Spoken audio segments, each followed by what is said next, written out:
moving forward to our program, sa awarding of meritorious, excuse me, sorry, masyadong nakuha. Okay, sorry.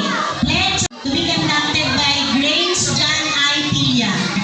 So lahat po dyan, tatayo yung ating mga graduates. Okay.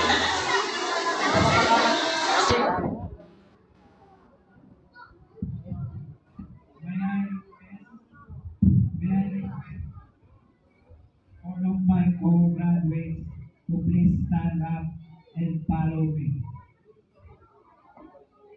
We, the members of the graduating class of 2024, do hereby pledge our loyalty to our alma mater.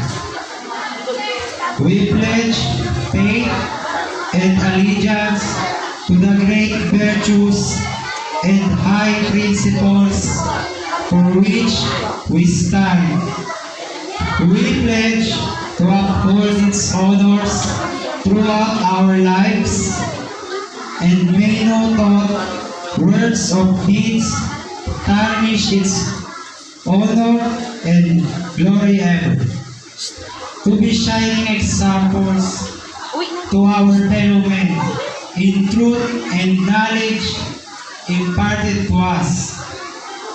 We consecrate our lives and impose ourselves willingly and voluntarily without mental reservations, the duties and obligations to the noble task of rendering homage of God, of helping our parents and serving as a strength and courage to our duties and leaders in our communities, and for the honor of 5-Star New Christian Academy.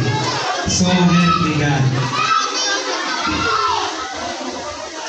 Maraming salamat, Grace Pilla, for your pledge of loyalty.